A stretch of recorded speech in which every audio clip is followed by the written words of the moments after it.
Okay, so my name's Wade. My call sign's VK1MIC, mainly because I talk more than I listen, and I apologise for that. But so the things I want to talk about tonight come from a couple of different perspectives. They are based around the planning I did for and the lessons I learnt from a 3-day hike I did down in Bimberi, in the Bimberi Wilderness, coming in from the Adaminaby end and making it up to the summit of Bimberi, which is ACT's highest summit.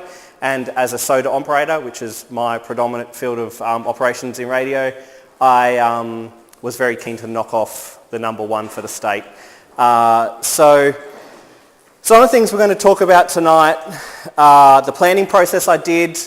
I promise it's not as dry as it sounds. But I'll talk about some of the thinking that I did behind that, as well as some practicalities of what that looked like on the day. And I'll also talk about the fact that I was fully supported by not only the VK1 amateur group as a whole, but also specifically the VK1 and one VK2 SOTA operator. And I'll bring that up a little bit along the way. So and I apologise if there are some small text. I'll talk through it. It's more so I don't forget to talk about anything. So a quick summary of what I'm going to cover off tonight is the planning process, the fact I used locations that were checkpoints, radio redundancy, RF redundancy, as in the operating modes, the monitoring, as in who I spoke to was actually independent of who was sitting on the repeater at any time. It released any need for one person to be sitting on Giannini 2 metres at any one time. And the other thing, some lessons I learnt were don't be afraid to revise your plans to suit conditions, and I'll cover that off. And when solo and communicating, don't use maybes. To be completely cold and inhumane about it, do you want to be found warm or cold? Essentially, if you add maybes, search teams have to split. Essentially, make it easy for your rescuers. So, my goal. What was I aiming to do? I was going to head out from Canberra on Good Friday.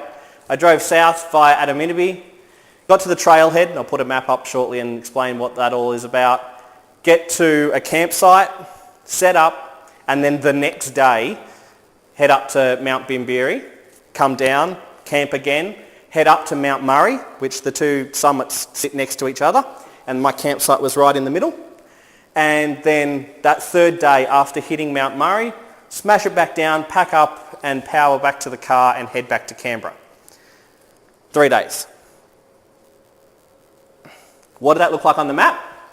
So coming in from Adaminaby, heading up to the car park, which there's a locked gate, so you can't really go any further, you can't miss the car park. Then midway along is Oldfields Hut. Further along to create the base of the T is the campsite, Murray's Gap, literally the gap between the two summits, Bimberi and Mount Murray. Remember before I talked about checkpoints? They're the very checkpoints I used. What are the distances there between those points? The whole thing is 26 k's, as I said, but I was avoiding it. Yeah. And they're linear kilometres, not vertical distance. So while this bit here looks like a short leg, we'll talk about that. So driving is 3 hours to get to this point. About 45 minutes with 25 kilos on your back, up and down to Oldfields.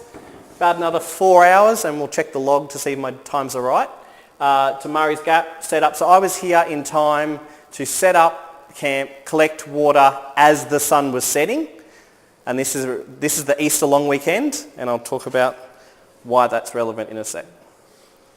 So, really small writing, that's there for me to remember. I'll hand them out.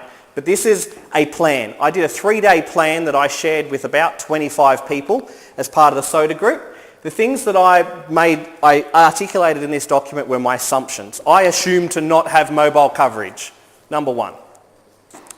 I said my main method of communication, so where you'll be most likely to get me is on the 2 metre Giannini repeater. I also put the frequency and the tone, because this I was thinking was not just for the people who knew what I was talking about.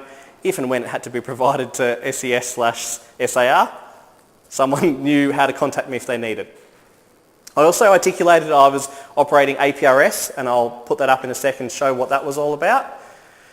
And remember before I said I was going to use a system that didn't require one person to sit on Janini Repeater as my overwatch single station, the person who was going to take my calls. Google Drive that allowed anyone who had that link to say that they'd spoken to me, that I was doing X, I was at a checkpoint, anything like that. Because there's nothing worse than someone worrying and someone else having the answer to that, and neither of those two parties are me. So I didn't want anyone creating an alarm where there didn't need to be one. Also, it's a really good way for me to go back now 3 months later and see where and when I was. And I also articulated what radios I had with me so people could discern capability. And I also talked about my antennas so people could guess what frequencies I was working. But I also articulated my concerns, where I was worried, the things that were going to be my weaknesses. And the last paragraph there says, water is my constant concern on the valley floor. However, wind is my concern on the peaks. That was more for my planning, but I wanted to share them straight up front. Yep. Were you the first person to attempt it? No, but there's been a number of years between the person who was, which was Andrew, and Al. And for SOTA, people walk up Bimberi every day, but yeah. Yeah, and it, like, even now, so there's a bit of time between each of us. When we get to it, the path is hope and pray a lot of the way on the footpad. If I didn't have the cans in my GPS, you lose one and then you're trying to come back. The path isn't as defined as you would hope. Then I did a day-by-day plan, which I've already articulated, what I wanted to do and what checkpoints I was going to operate. This sounds really, really, really nerdy, but I included, when I called something, I named it and gave a lat long for it. Again, my thinking was not for people who I'd be talking to every day, if I'd be mean and in my other job say it's for the coroner, but it's actually for the search and rescue teams. It's for people to actually be able to call South Care if we still had South Care if we needed it and actually point them at something. So, waypoints. Oldfields Hut. It's actually a physical man-made structure. When I rocked up, and this is where I stopped for lunch on day one, there's actually some long-distance cyclists had set up just out of frame and they were actually doing their washing. So I had lunch with them. So we had a good chat. We talked about radio. We talked about the fact that they were completely off-grid for about 6 days at a stretch riding from Kosciuszko, and this is where they were camping for the night. So, physical contact. I've checked in with someone and told them where I was. But as we'll see later, I also checked in via the repeater and sent an APRS packet.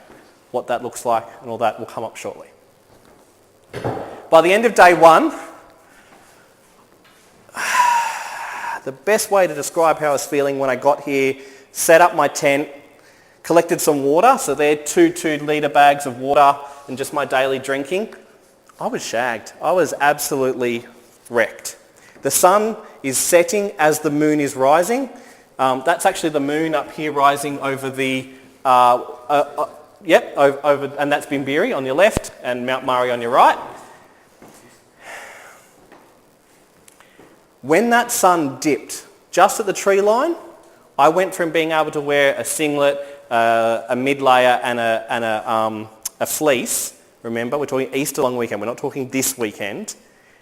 It dropped so fast that in the time it took me to unpack a puffy, there was frost starting to form and dew on that long grass. It plummeted. We're in a zone that's no fires.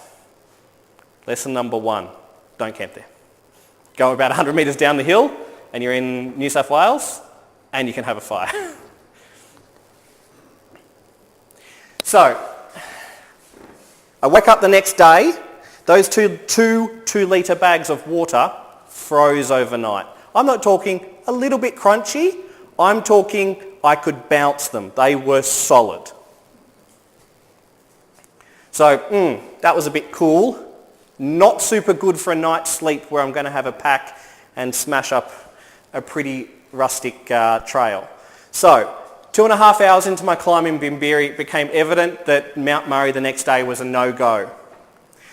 to also do Mount Murray and then head back to Canberra the next day would not be viable. I dropped Mount Murray before I even reached the top of Bimberi, but for me, my most important action after that decision was to communicate that change, because everyone would have been thinking day 3, Wade's on Mount Murray. So I'll talk about that in a sec as well. So people will ask, and I've just put some notes in here regarding kit, because I had a lightweight one-man tent that was under 1.7 kilos. I had a sleeping pad, a quite cold-rated sleeping bag to a temperature I thought was going to be cold enough. It wasn't. I was sleeping in everything I owned. I had 4 days of food, 1 day redundancy. I carried a UV sterilizer for the water. You know, a lot of the people I was talking to, because I saw about 15 people, were just going barefoot, as in drinking straight from the stream. That's their call. I personally don't want the squirts in the bush. I had tabs as a backup. I went through about 8 litres in that first 2 days or so. As for radios, I was running my FT60R 5 watt dual bander, which you can see in the pictures on my shoulder. I have my FT817, which is 5 watts on 160 right the way through to 70 centimetres. And I had this little thing here. It's a Bluetooth TNC that I have all the connectors to every radio I own. So I can operate APRS from my tablet, which I have because I'm a nerd, and this actually has a Telstra SIM in it. I'll talk about that in a sec. But this is what I do all my logging for soda and parks and things like that on. So that's why I had that. But as a team, those 3 things allowed me to operate APRS, which I'll talk about in a sec again. What I had with me for antennas, I had my squid pole with 80, well, I didn't have an 80 at that stage. I had a 40, 20, 15, 10 link dipole, roll-up J-pole, so an actual fairly efficient antenna for the mobile use, and I had to use that. Climbing up Bimberi, we were in the shadow of Giannini, could not sustain a voice link or open Giannini repeater. So about halfway up, and about when I made that decision, I actually threw the J-pole up in a tree and was able to maintain a connection to Giannini enough to communicate that change of plan. Some other things I was carrying, just because people often ask, I have a little solar, I say little, it's a 25 watt solar blanket. It rolls up. It has an 18 amp hour lithium battery inside it, pumps out 12 volts at 5 amps max, and 2.4 amp USB chargers. Just had a generic headlamp. Had my GPS with me, which is a Garmin GPS Map 64S, which I actually paid more for the maps for that in Australia than I did for the actual device. The little Galaxy tab. Now it ran Telstra. Now the variation of that tab means I can also use it for a phone if I need to as well. And I just had my iPhone with Optus on it as well. There was no service at any point from car park until peak of Bimberi. Okay. No, sorry, no telephone, voice or data. Just really quick dummy's guide to APRS. I didn't use it as a tracking mode. I didn't turn it on and broadcast my location all the time. I use it as a checkpoint. So when I was saying I was talking on the repeater, I also then hooked up and sent a packet which had a status. I'd arrived at Oldfields Hut having lunch. This provides a last known location and a last known status. I'll show you what it physically looks like on the device in a second. I made a conscious decision to not rely on voice alone. Thankfully that was backed up by not having good voice connection to Giannini. A data packet takes less than 2 seconds to transmit, and I can get a confirmation of that in a second. I knew that if I could hit Giannini APRS, it would get on the internet and therefore would communicate to many people, including non-radio people. I know, apparently they exist. So on my tablet, when I'm pushing out the location, this is what it looks like. I've connected APRS to my phone, to my radio.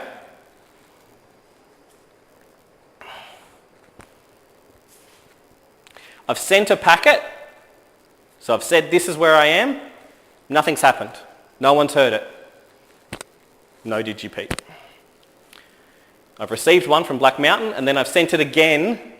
I've sent another packet and I've received a confirmation that, for this example, that VK1 RBM heard that.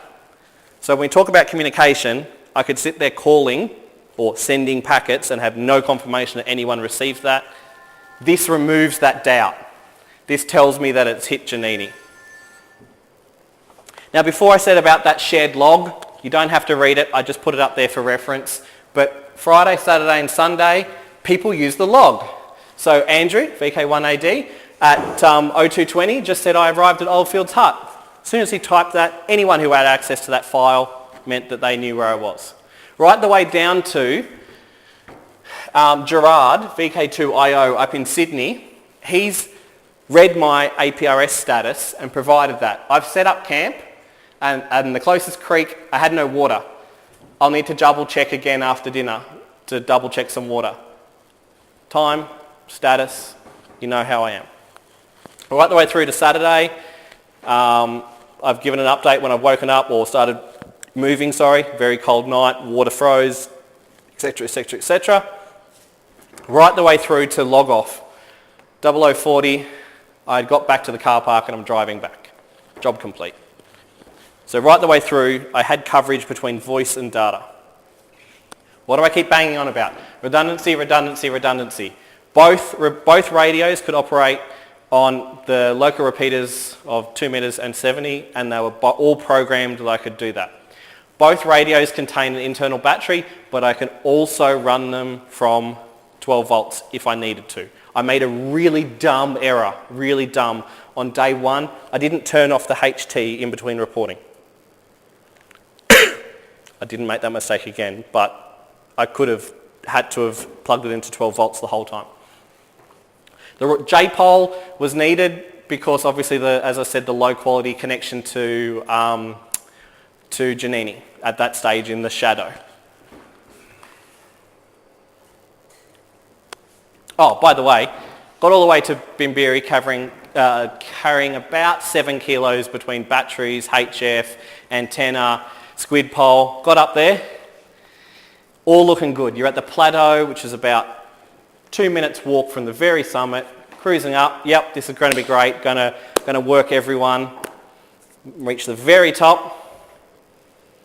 I now know why the trees grow this way on top of alpine mountains. The wind was blowing that strong, I was not risking a HF antenna.